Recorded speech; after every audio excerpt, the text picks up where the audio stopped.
In today's video, I'm going to teach you how to plan YouTube scripts in ClickUp.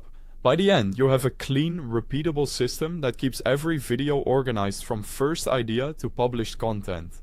Start by opening ClickUp and creating a new space.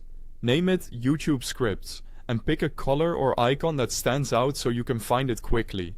If you like to keep things tidy, set default statuses for the space such as Idea, Drafting, Ready, Filmed and Published. This space is your home base, the single place where all your video scripts will live. Inside that space, create a list for each video. Click New List and name it after your video topic, like How to Edit Videos. Think of each list as one complete script container. If you're planning a batch of content, go ahead and create multiple lists now so you can see your pipeline at a glance. Quick note before we keep going. If you need ClickUp, there's a link at the top of the description to access the website, and you'll also find download links for the desktop and mobile apps right there. Next, add custom fields to your lists, so every script follows the same structure. Include a video type dropdown for options like tutorial, review, or vlog. Add a script status dropdown with idea, drafting, ready, and filmed.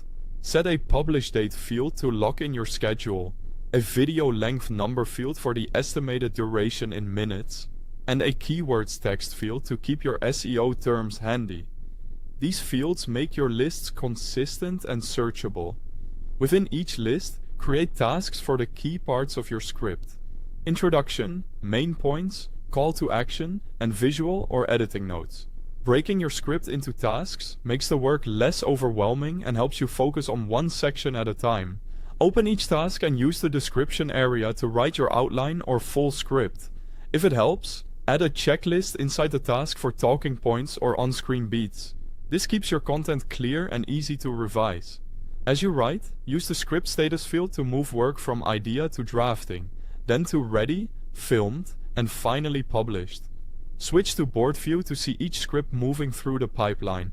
For organization, use calendar view to map out publish dates, list view to scan details across scripts, and board view for a visual progress snapshot. When a video is done, duplicate that list for a recurring series or similar format. Review what worked, adjust your fields or views, and your process gets stronger with every project. Thanks for watching.